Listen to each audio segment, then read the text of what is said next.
Harga kopi Robusta naik tajam. Para petani berbahagia, tapi pelaku hilir seperti owner kedai dan pelaku industri kopi yang lain menjerit. Menarik juga ya untuk kita bahas.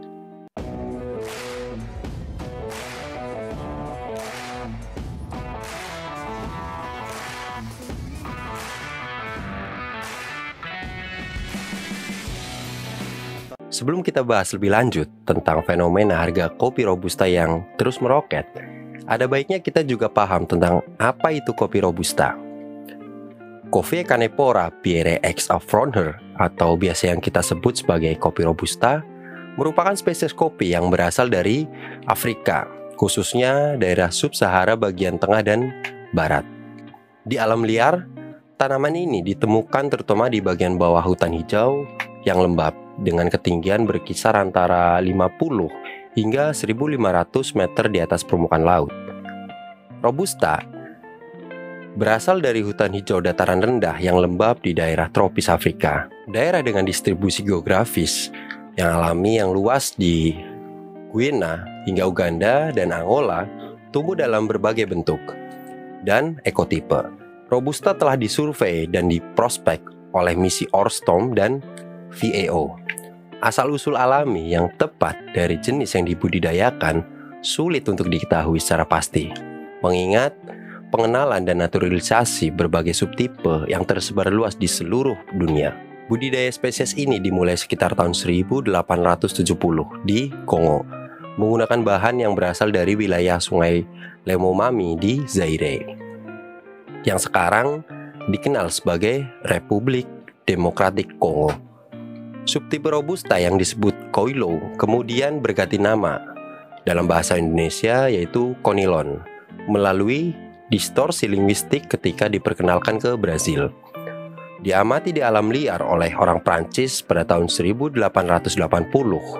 antara Gabon dan muara sungai Kongo, terutama di sepanjang wilayah sungai Koilon. Nari, spesies ini diberi nama C. Canepora oleh ahli botani Louis Pierre pada tahun 1895. Pierre yang bekerja di Prancis di Museum National d'Histoire Naturelle menerima tanaman yang dikumpulkan oleh Gabon oleh pendeta Théophile Kleine. Nama tersebut pertama kali dipublikasikan bersama dengan deskripsi spesies tersebut oleh Fronher pada tahun 1897. Kemudian pada tahun 1898, Eduardo Luja dalam persiapan untuk pameran Prancis pada tahun 1900 dikirim untuk mengumpulkan 10 spesies dengan potensi ekonomi di Kongo. Selama misi ini, Luja mengumpulkan beberapa ribu benih kopi di sekitar Lusambo dari spesies kopi baru. Benih-benih ini mungkin dikumpulkan di perkebunan kopi Robusta awal di wilayah tersebut. Kongo, Belgia menjadi salah satu pusat pembibitan utama, tempat galur-galur pembibitan didistribusikan ke seluruh daerah tropis. Pada pergantian abad, spesies ini mulai menyebar ke belahan dunia lain. Benih Robusta dari Kongo dikirim ke Brussels, dan dari sana dikirim dengan nama Robusta ke Jawa, yaitu Indonesia, di mana tanaman ini dengan cepat diterima oleh para petani di Indonesia. Kenapa? Karena ketahanannya terhadap penyakit karat daun kopi yang pada saat itu melanda wilayah Asia. Karena wabah besar terjadi di Asia pada akhir 1800-an, bahan-bahan ini kemudian diperkaya dengan bahan dari Gabon dan Uganda. Sekitar waktu yang sama, bahan Robusta yang lainnya dipilih dari populasi liar dibawa ke wilayah petani gading, Guinea, dan Uganda. Dari sini, Robusta terus bergerak di seluruh dunia, memasuki India melalui Jawa dengan pengenalan selanjutnya dari Afrika Barat. Bahan yang dipilih di Jawa diperkenalkan kembali ke Afrika Tengah mulai tahun 1910 dan seterusnya, dan ke Kongo, terus Belgia pada tahun 1916. Di Institut National pour Études Agronomiques de Congo atau disingkat INEAC, yang menjadi rumah bagi sebagian besar seleksi dari tahun 1930 hingga tahun 1960, Di Afrika, produksi Robusta tumbuh di Madagaskar, Uganda, terus Ghana, dan Pantai Gading, seringkali mencampur varian endemik dengan yang diperkenalkan dari produksi komersial di bagian benua lain. Seperti yang telah disebutkan sebelumnya, sebagian besar pergerakan Robusta dan peningkatan popularitasnya, produksinya selama periode ini mungkin disebabkan oleh penyebaran kara daun kopi, penyakit jamur yang merusak tanaman kopi. Salah satu manfaat terbesar dari produksi Robusta adalah bahwa spesies ini memiliki ketahanan alami terhadap beberapa hama dan penyakit utama yang mempengaruhi produksi kopi. Robusta kemudian diperkenalkan ke Amerika Latin, khususnya Brazil, dengan beberapa pengenalan komersial tambahan di Amerika Tengah melalui Guatemala antara tahun 1930 sampai 1935. Selanjutnya, Katie di Costa Rica memperkenalkan tanaman Robusta yang pada saat itu disebut sebagai garis Prancis antara tahun 1981 hingga 1983. Saat ini, negara-negara yang terletak di Asia dan Oseania secara kolektif merupakan produsen kopi Robusta terbesar, menghasilkan 60% dari produksi dunia. Sebanyak 41,5 juta karung kopi yang setiap karungnya memiliki berat kurang lebih 60 kg. Terus wilayah ini diikuti oleh Amerika Selatan yang menghasilkan 28% pangsa kopi Robusta dunia, yang menghasilkan 19,8 juta karung kopi pada tahun 2020 sampai 2021. Minat dalam memproduksi Robusta di tingkat global terletak pada fakta bahwa tanaman ini dapat tumbuh dalam rentan iklim dan ketinggian yang lebih luas dibandingkan dengan kopi Arabica yang memerlukan kondisi yang tepat agar dapat tumbuh subur seperti naungan lebat dan ketinggian yang minimal kurang lebih di atas 1.500 meter di atas permukaan laut. Berbeda dengan Arabica, tanaman Robusta memiliki hasil panen yang lebih besar, mengandung kadar kafein yang lebih tinggi, kadar gula yang lebih rendah, terus kadar padatan terlarut yang lebih tinggi juga, dan kurang rentan terhadap hama dan penyakit yang merusak tanaman kopi. Berbicara lebih jauh, kopi Robusta dapat tumbuh dalam kisaran suhu yang lebih panas dan lembab, ditemukan di ketinggian yang lebih rendah antara 200 sampai 800 meter, dan seringkali membutuhkan lebih sedikit perawatan melalui herbisida dan pestisida. Meskipun memiliki atribut ini, Robusta masih sensitif terhadap gangguan lingkungan. Penelitian menunjukkan bahwa kemampuan Robusta untuk tumbuh subur di iklim yang lebih panas mungkin dilebih-lebihkannya, karena di suhu 20,5 derajat Celcius buktinya berdampak negatif terhadap kopi Robusta. Banyak varietas Robusta yang masih rentan terhadap penyakit dan hama, terutama seperti kara daun kopi, terus ada penyakit pengerek batang, penyakit buah kopi, terus ada pengarek buah kopi, dan nematoda, terus masih banyak penyakit kopi yang lainnya. Namun, karena manfaat yang disebutkan di atas, Robusta seringkali lebih mudah ditanam, memungkinkan produktivitasnya yang lebih besar dan lebih hemat biaya untuk diproduksi daripada kopi Arabica. Prediksi iklim yang sedang berlangsung tentang peningkatan suhu dan perubahan pola curah hujan pada tahun 2050 menunjukkan bahwa budidaya Arabica mungkin tidak lagi berkelanjutan di tahun-tahun mendatang, yang pada gilirannya dapat meningkatkan produksi Robusta secara signifikan dan otomatis harganya ikut naik. Serupa dengan prediksi di atas, sebenarnya dulu pernah ada nih prediksi akan naiknya harga kopi Robusta yang dikemukakan bahkan oleh orang Indonesia kurang lebih 7 tahun yang lalu, dengan tagline pada saat itu, Robusta naik kelas. Prediksi ini dikemukakan oleh Mas Adi Taruprejaka.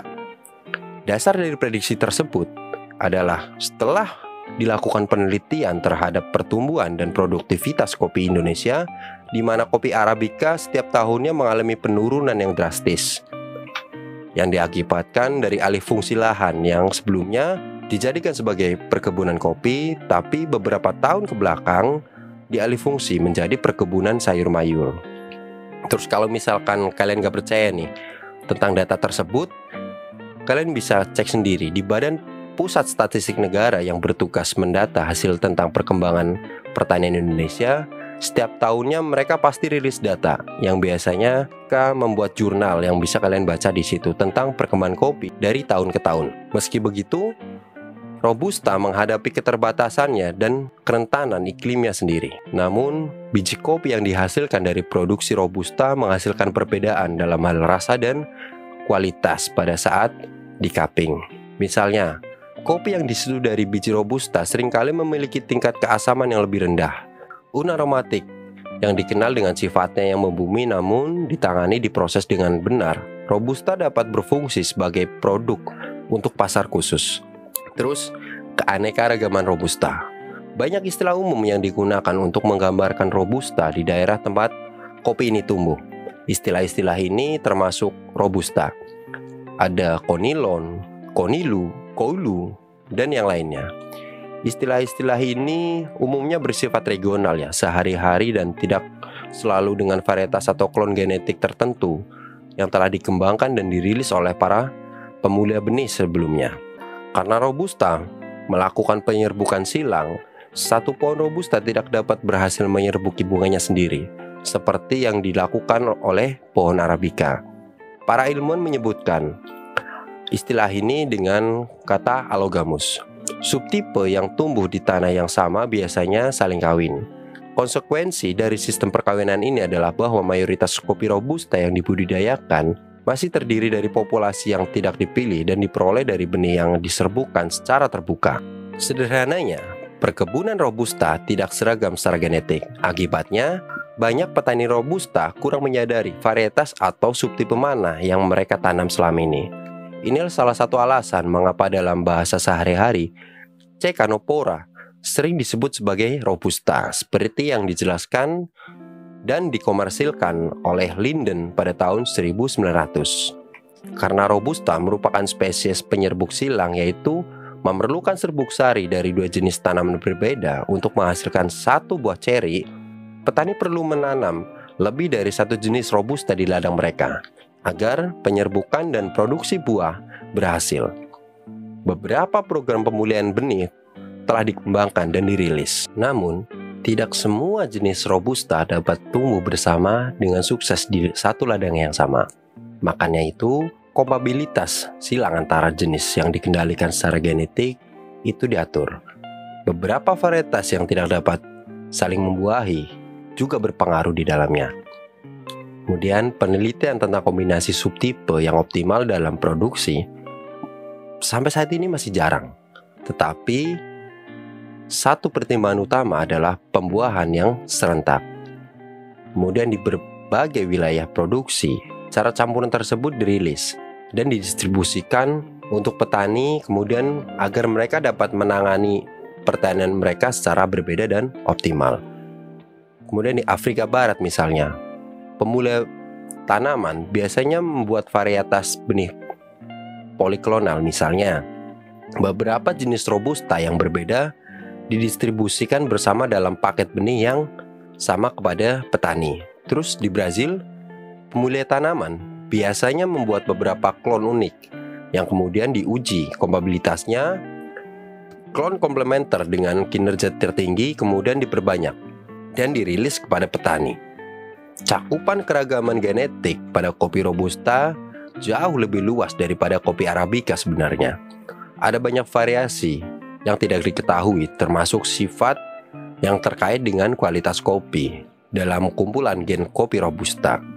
Secara umum, variasi tersembunyi ini belum dieksplorasi lebih jauh oleh para pemulia benih.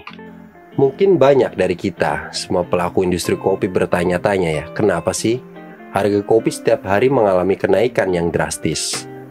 Harga kopi Robusta terbang ke level tertinggi karena beberapa faktor. Salah satunya adalah musim kering yang berkepanjangan yang terjadi dalam beberapa waktu terakhir, terjadi dan berpengaruh terhadap produktivitas kebun kopi di seluruh dunia. Gelombang panas ini mengancam produksi di negara eksportir utama yaitu Vietnam dan Brasil, menambahkan kekhawatiran atas ketatnya pasukan global untuk biji kopi yang digunakan khususnya Robusta. Sepanjang tahun ini, tercatat harga kopi Robusta telah naik sebesar 47% dan masih terus meningkat perlahan. Bahkan hingga saat ini masih ada kekhawatiran mengenai kemungkinan kekurangan air untuk irigasi pertanian yang dapat mengganggu hasil panen pada musim panen berikutnya. Kenaikan harga kopi tentu dapat menguntungkan beberapa produsen kopi terbesar di dunia, termasuk Indonesia. Berdasarkan data terkini, Organisasi Pangan dan Pertanian Perserikatan Bangsa-Bangsa atau FAO tercatat 10 negara penghasil kopi terkemuka beserta jumlah produksi tahunan masing-masing ton pada tahun 2023. Pada tahun 2022, berdasarkan Badan Pusat Statistik Ekspor Kopi Indonesia pada tahun tersebut, bahwa kopi Robusta berkontribusi ekspor kopi terbesar mencapai 86,13%. Untuk negara tujuan ekspor kopi tercatat bahwa negara Paman Sam atau Amerika Serikat menjadi negara tujuan ekspor kopi terbesar Indonesia, mencapai 55.810 ton. Kemudian disusul India dengan jumlah 43,597 ton.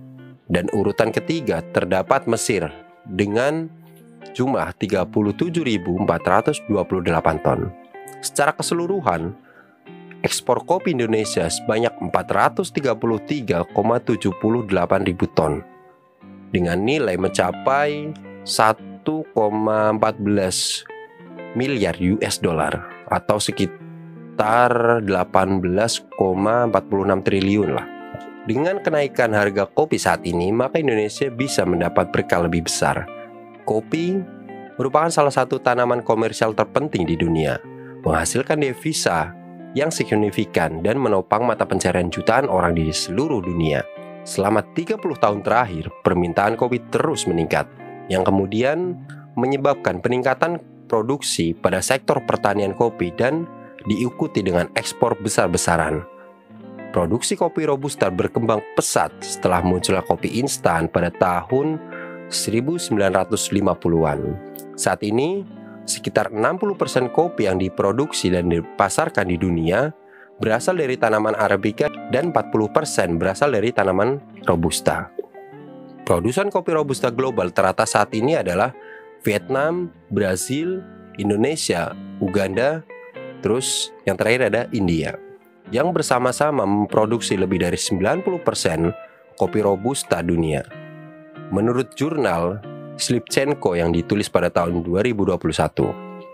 Di antara produsen-produsen ini, Vietnam dan Uganda adalah pengekspor kopi Robusta terkemuka. Brasil misalnya menyimpan sebagian besar produksinya untuk konsumsi internal mereka. Akan tetapi, hingga saat ini semakin banyak negara-negara yang membatasi atau sebelumnya membatasi produksi kopi hanya untuk Arabica mulai mengeksplor kopi Robusta dan pertaniannya, termasuk Meksiko, Nicaragua, Guatemala, dan Kolombia. Selain itu, ada minat yang meningkat untuk mengeksplorasi potensi peningkatan kualitas kopi Robusta. Melihat adanya pertumbuhan yang signifikan dari komoditas kopi, akhirnya pemerintah Indonesia terjun langsung ke lapangan. Tuh kan, kenapa kalau udah viral baru diperhatikan, padahal sektor pertanian dari dulu benar-benar diperhatikan. Mungkin Indonesia udah siap menghadapi fenomena global ini ya. Presiden kita, Bapak Joko Widodo, melakukan panen kopi bersama petani di Desa Kembangan, Kecamatan Batu Rabak, Kabupaten Lampung Barat, Provinsi Lampung pada Jumat 12 Juli 2024. Dalam kunjungannya, beliau bilang gini, kita memiliki 1,2 juta hektar kopi, baik Robusta maupun Arabica di seluruh tanah air Indonesia. Di Lampung tersebar ada 60.000 hektar, tetapi masih banyak yang hampir 90% di sini adalah Robusta. Arabicanya kira-kira 10%, ujar Presiden saat selesai melakukan panen kopi. Menurut beliau, meskipun harga kopi fluktuatif, tetapi secara tahunan cenderung mengalami kenaikan dan permintaan ekspor juga terus meningkat. Untuk itu, Presiden mendorong Menteri Pertanian Andi Amran Sulaiman agar memberi perhatian lebih pada komoditas kopi. Inilah yang tadi saya sampaikan ke Menteri Pertanian agar memberi perhatian kepada kopi. Yang paling penting adalah produktivitasnya per hektar harus naik, jelasnya. Lebih lanjut, beliau mengungkapkan bahwa fokus utama adalah peningkatan produktivitas per hektar yang saat ini banyak masih pada angka 1-2 ton, namun harus bisa mencapai 8-9 ton seperti di negara lain, dan begitu seterusnya. Monggo buat kalian yang penasaran, selengkapnya dibaca sendiri aja. Tentang berita ini banyak kok rilis di media. Terus kemudian menanggapi berita tersebut, Wakil Ketua Umum 3 Asosiasi Ekspor dan Industri Kopi Indonesia atau disingkat AIKI, beliau Babak Pranoto Sunarto mengatakan, upaya pemerintah mendorong produksi kopi Indonesia naik 4 kali lipat bisa saja dilakukan. Namun, momentum ini sudah hilang sejak 20 tahun yang lalu. Dan 10 tahun terakhir, Indonesia sudah mengalami net impor kopi. AIKI menyebutkan bahwa pihaknya sudah menyuarakan persoalan turunnya produktivitas kopi Indonesia yang saat ini rata-rata hanya di angka 600-800 kg per hektar.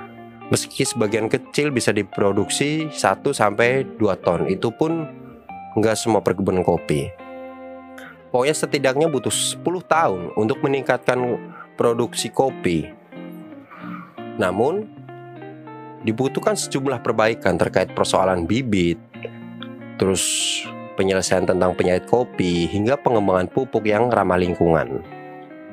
Kesimpulannya, kemungkinan besar jika memang pemerintah serius membantu petani dan memberikan perhatian lebih terhadap sektor industri kopi Indonesia, di masa depan nanti negara kita akan berada di posisi penghasil kopi paling ramah lingkungan di dunia.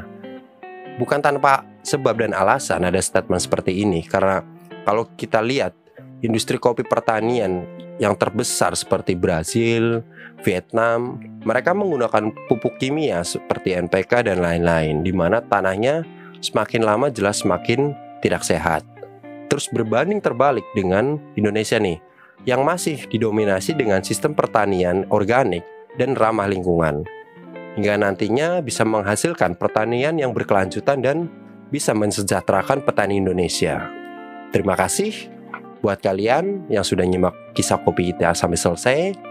Jangan lupa like, komen, dan subscribe untuk dapat update terbaru dari kisah kopi kita selanjutnya.